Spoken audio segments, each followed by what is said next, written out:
Coach Sprague, thank you so much for your time. Really looking forward to jumping into this and talking some shop with you. So for the listeners at home, will you tell us a little bit about your background, your motivation, and kind of where you are currently? Yeah, absolutely. No problem. I just want to say thank you for even having me on. It's an honor to be on. It's my first one, so I'm excited to be on it. My name is Jack Sprague. I'm one of the assistant strength coaches here at FIU, which is Florida International University. I'm currently in charge of men's and women's basketball, and then I help out with swim and dive, and then football as well.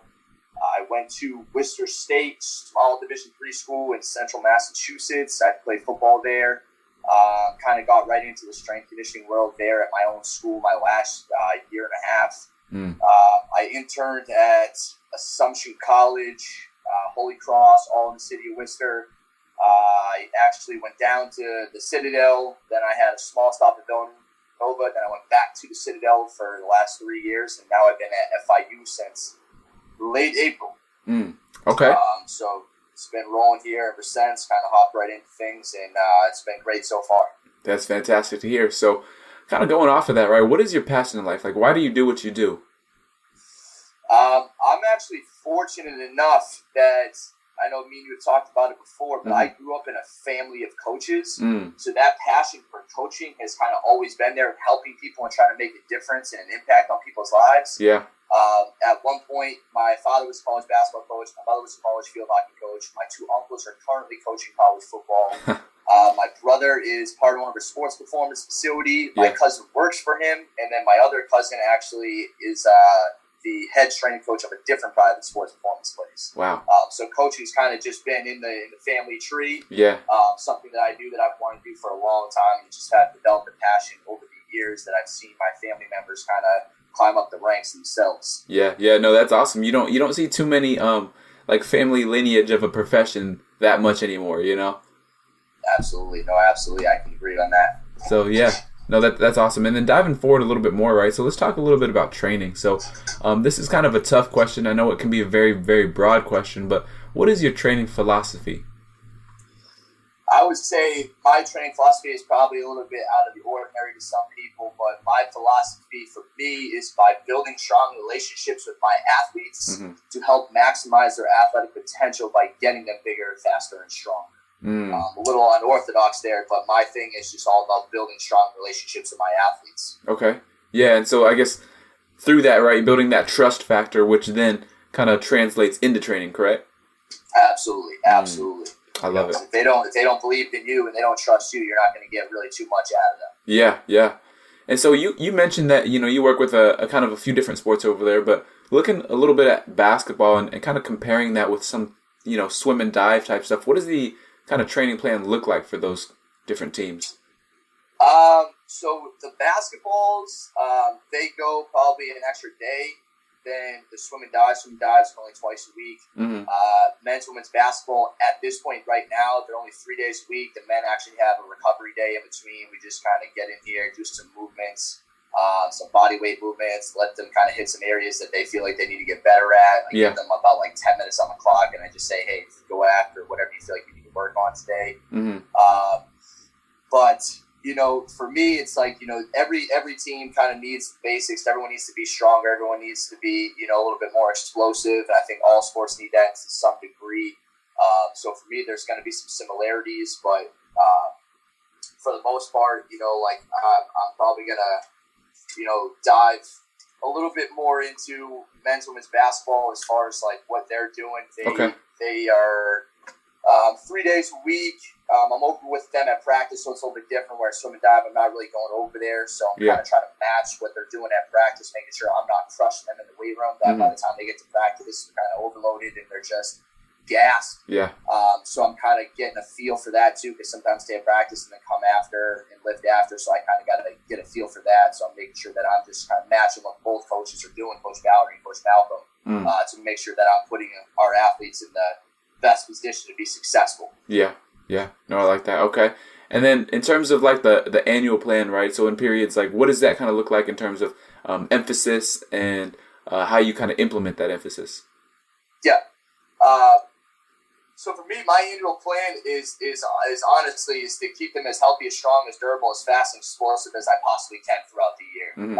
Now you'll go through your hypertrophy, your strength and power, your speed cycles, and everything like that. But for me, it's you got to keep them as healthy, strong, durable, as fast as possible. Yeah. Throughout the whole entire year. Okay. Because especially with basketball, it's a long year.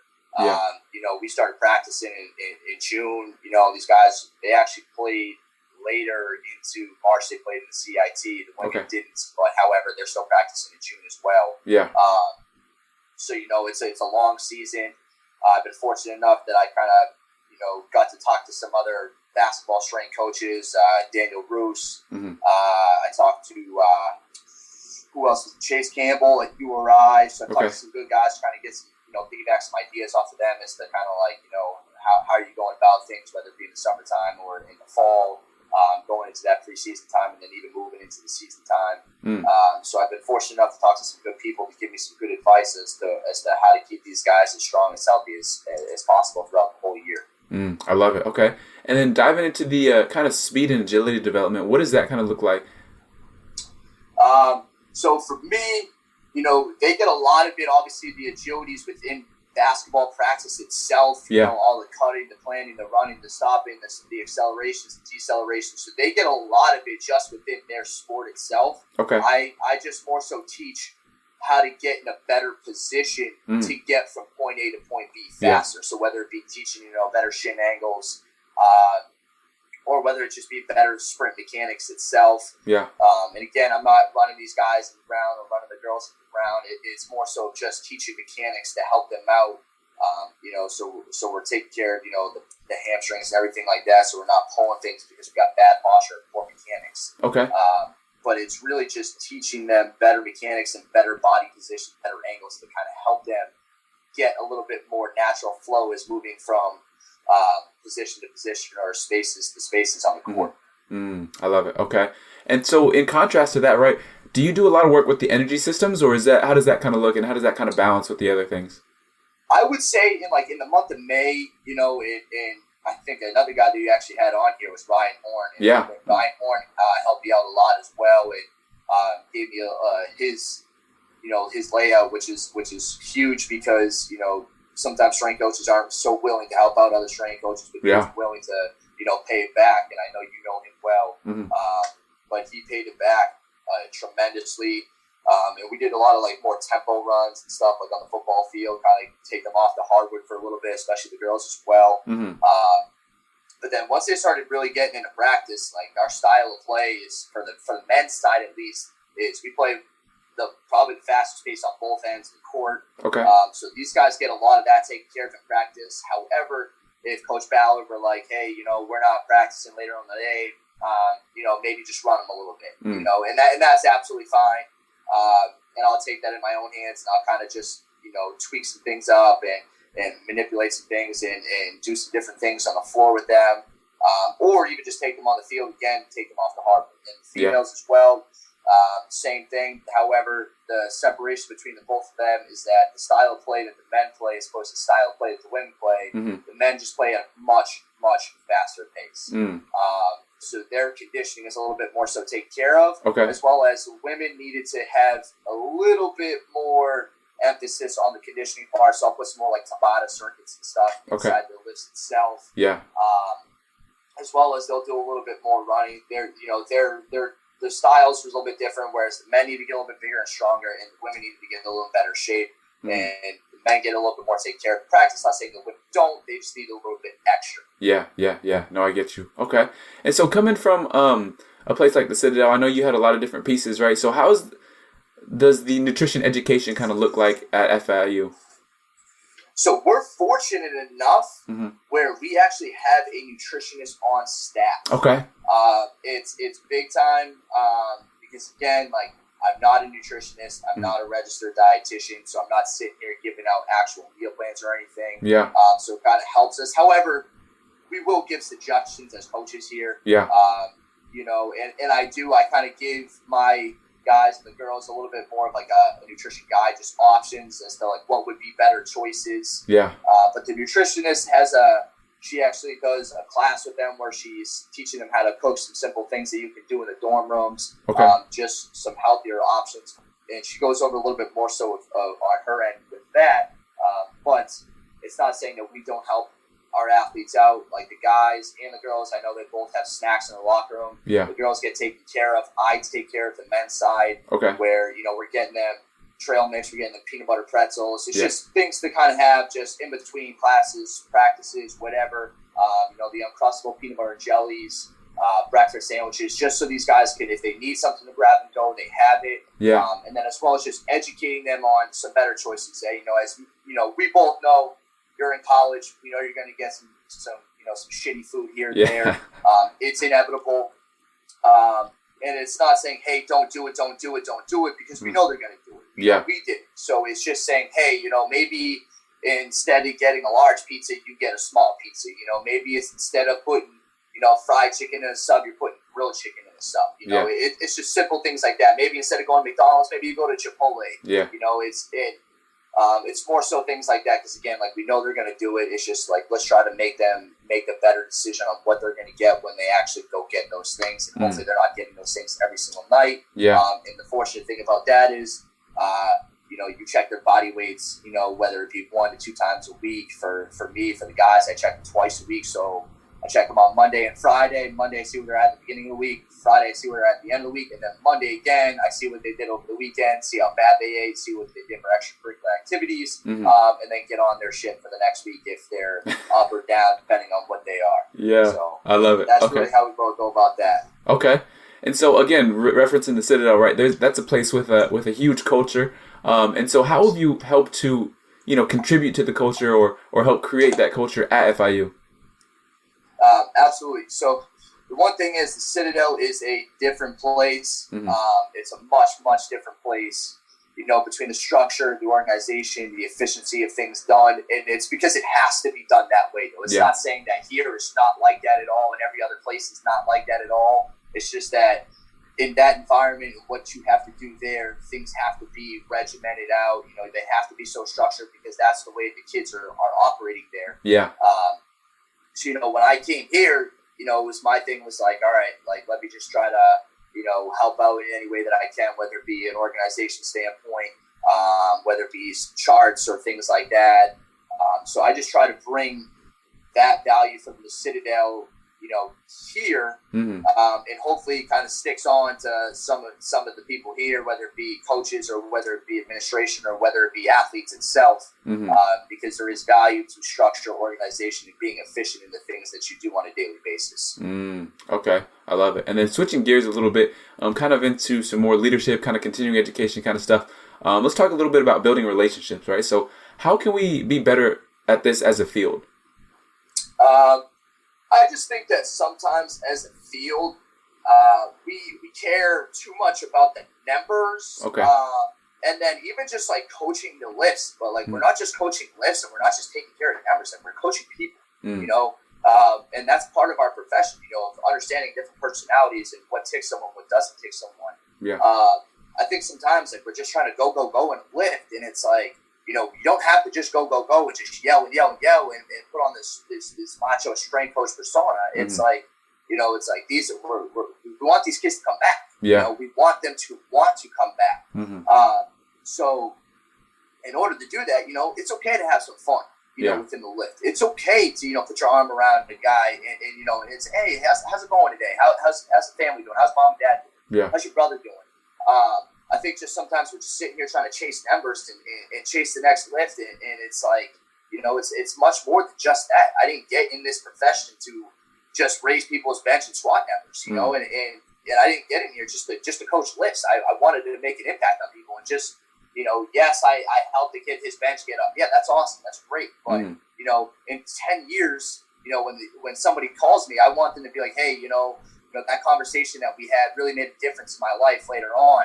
Not, hey, thank God for you. You raised my bench 50 pounds. It's like, I'm the man. I get to brag about it to my wife and kids for the next 30 years. Yeah. It's like, I don't care for that. I care for them to have a lesson that helped them through me, maybe with their wife and their kids. They became a better husband. They became a better father. And it's not saying that I'm one right now, Yeah. But, just those little things that may help them later on down the road.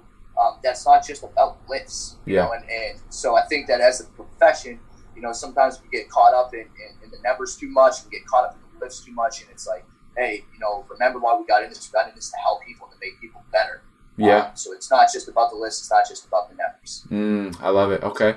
And so let's dive into that a little bit more, right? So there's a kind of a dichotomy here of people that build relationships to kind of get things, and there's a group of people that build relationships genuinely, right? So how do we kind of be more of the latter instead of the former? I think that's a great question. First off, that's a great question. But I think, you got to be who you are every single day. You got to be who you are every single day. Because, we as coaches can pick things out very easily. Yeah. But the athletes can pick things out just as easily themselves, if not better than we can. Yeah. They know when you're not being yourself. They know who you are one day and if you're not that same person the other day. So it's making sure you're being real and being who you are and being who got you to where you are in your position. Yeah.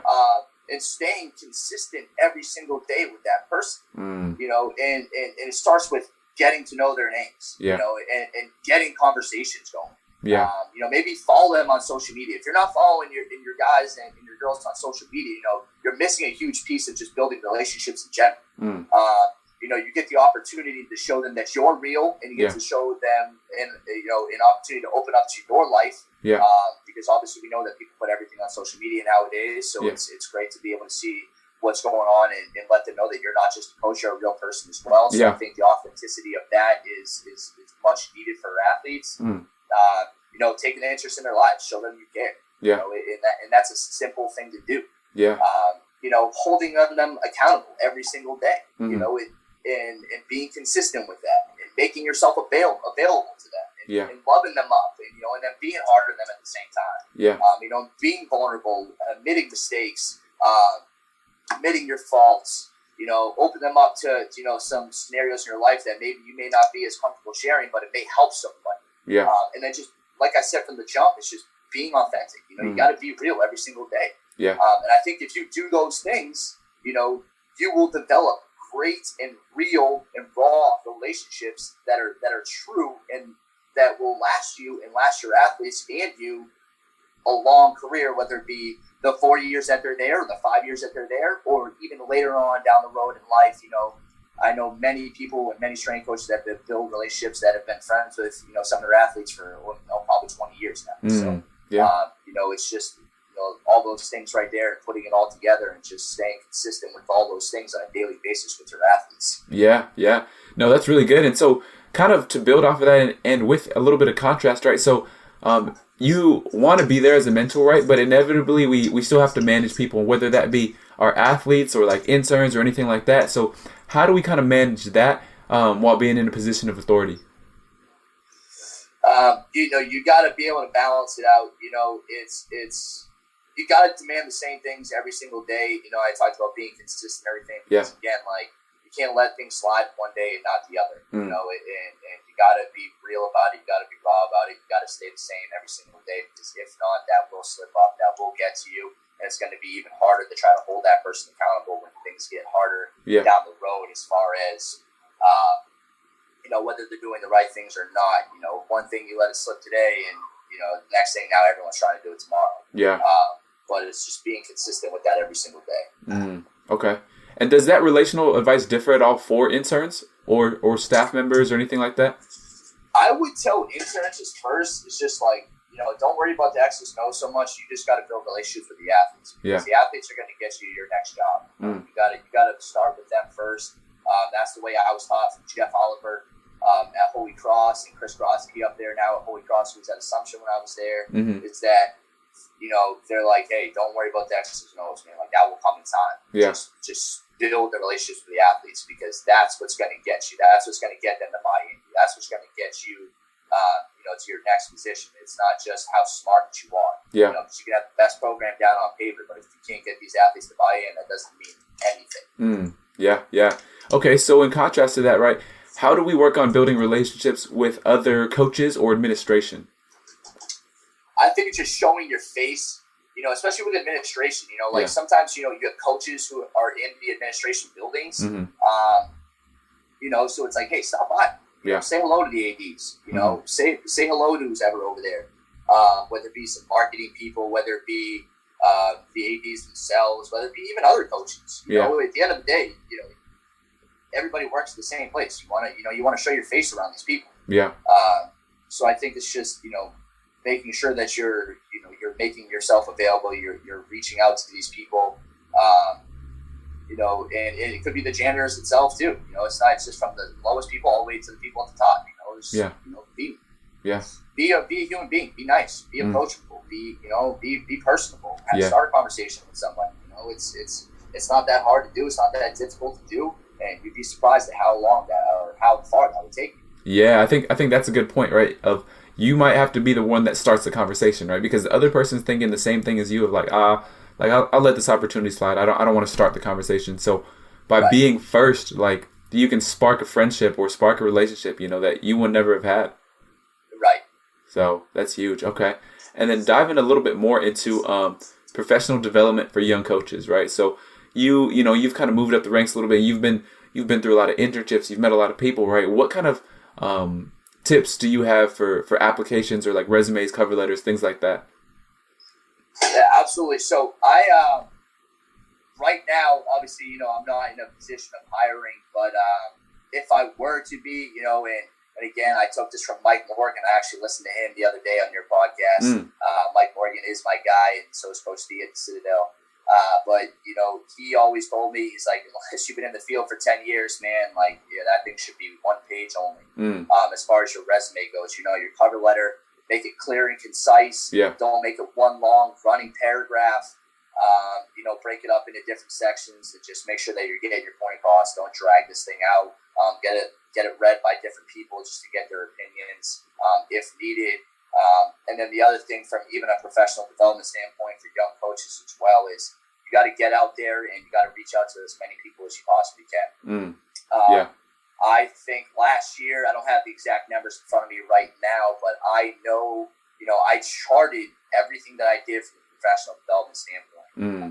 I read at least 5 strength books last year. I read at least 5 leadership books. I talked to probably almost 30 different strength coaches between basketball and football and even some baseball when I was at the time at the Citadel. Okay. And it was just cold email, reaching out to these people. And make sure when you reach out to these people, you have a plan of what you want to talk about. Just say, hey, I want to talk shop. People don't have time for that. Yeah. And I've learned that because I don't have time for that myself, especially as you keep climbing. So you don't have time to just talk shop. So make sure if you are reaching out to people and, you're emailing people and different coaches across the country is be clear and concise as to what you want to talk about. Yeah. If you want to talk about lifting split, talk about your lifting split. If you want to talk about the energy system with them and what they do for that development standpoint, you mention that. If you want to talk about nutrition, mention that. Yeah. But reach out to as many coaches as you possibly can. You'd be surprised at how many people call back. And hey, if they don't answer, they don't answer. Yeah. At the end of the day, you're back in the same spot you were before. So reach out to as many people as you possibly can. Yeah. Go site visit. I took a few site visits as well. If you're fortunate enough where you're in an area where there's a ton of schools, whether it be, and that doesn't matter whether it's Division 1, 2, or 3. See what they're doing at all levels. Go to a private place. See what they're doing there. You'd be surprised at what you can pull from different areas and different realms of training and bring it into yourself. Yeah. And then articles and then podcasts. It's like there's so many different ways that you can get yourself knowledgeable of what's going on from a strength standpoint, from a leadership standpoint, just from a coaching standpoint, from a person standpoint. Yeah. There's all these different resources, but you got to use it. You got to do them. No one just got jobs just by showing up and hey, hope for the best. Yeah. Hopefully somebody calls me and I get a job. No, man, you got to put the work in. Yeah. You got to reach out to people, build connections, and build a network. And that's outside of your own personal network itself and wherever you're working at right now. Yeah. I think that's really big because, there's, that quote of build the big time where you're at, which I completely agree with. But at the same time, you have to be working towards something else, right? If you want to progress, you have to be working towards something else. Absolutely. Could not agree more. Yeah. So I think a lot of people use it as an excuse for complacency, right? And so just hearing that, kind of breakdown of how you broke it down is huge, I think, especially for a lot of young coaches. And then kind of moving forward with that, what are some specific resources that have been a big impact on you? I am a huge podcast guy. I also love to talk shop. But a huge podcast guy myself. Obviously, I listen to yours, the Focus 3 podcast with Tim McKnight, Learning Leader, EntreLeadership, Finding Mastery. Use your mentors. My mentors are some of my biggest resources, from Chris Grotsky at Holy Cross, Jeff Oliver at Holy Cross. It's my uncles, my brother, my wide receivers coach in college, Coach D, Coach Mike. Don't underestimate your mentors and the advice that they can give you. Some books, even Never Eat Alone, Adapt or Die. If you want to learn some financial stuff, Total Money Makeover, Dave Ramsey. So a lot of these have made impact on me, but definitely I'm a big podcast guy. So if you like to listen to things, you got long commutes, I would suggest definitely listen to the podcast. I love it. Okay. And so moving forward into this last segment here, right? So if you have any, what are some quotes that you live by? I actually have a bracelet on me that me and my buddy started, but it says on one side, trust the process, and on the other, it says embrace and believe. Those are just, things that I live by. It's simple, it's clear, it's concrete, but, embrace and believe in every challenge that comes your way, any adversity that comes your way, and then, just trust the process, put the work in every single day, build connections, build a network, show up every day, be who you are every day, be who got you to where you are right now, stay true to that, and great things will come to you as long as you don't get complacent, you don't just stay stale, and you just keep going, keep working. I love it. Okay. What is the best advice that you've ever been given? The best advice that I have ever been given, I would say, make sure your daily habits are matching your goals. Everybody has goals, everybody has dreams, but it's what are you doing to accomplish those dreams and those goals? I actually list mine out, and I write it on a piece of paper, and whether that be a daily thing, whether it be a weekly thing, a monthly thing, a yearly thing, people have different goals, whether it be a weekly goal, a monthly goal, a yearly goal, a 5-year plan, a 10-year plan, whatever it is. Write them down, have them. At the end of the week, maybe you reflect on Sundays and did you do what you did every day to match where you're trying to get to? Because if not, you got to take a look in the mirror and see how you can fix those. Because again, your daily habits need to match your goals. And I tell that to my athletes all the time. If you're trying to get to the league, if you're trying to play and get a contract overseas, is showing up late to a meeting, is that getting you there? Is not taking care of your body, is that getting you there? Is not going to film, is that getting you there? Is not getting treatment, is that getting you there? No, it's not. So it's and I tell them all the day, make sure that your daily habits are matching your goals. If not, we got to change something. I love it. Okay, so in contrast to that, what's the worst advice you've ever been given? The worst advice I've ever been given, I would say, probably the more hours you spend in the office will make you a better coach. That's, and I'm sure you've heard that before. Many people have. I think that's typically, and I know people will probably bash me on that. It's an old school thing. And I think even some of those old school guys might tell you now that it's a little bit different now. But the more hours you spend in the office does not make you a better coach by any means. Get what you need to get done. Be efficient with it. If you have things to do, obviously, that's one thing. You got to get things done. Everyone's got to get things done. Everyone may have to do a late night here and there. But do not just hang out at your desk and be a desk guard just to do so, just to show your face to the head guy a little bit more. Because you're not impressing anybody. You're only going to make it worse on yourself from, a mental standpoint, emotional standpoint, a physical standpoint. Your body will break down. You can only run on E for so long. If you have a significant other, get your ass out of that chair, get out of the desk, and go home.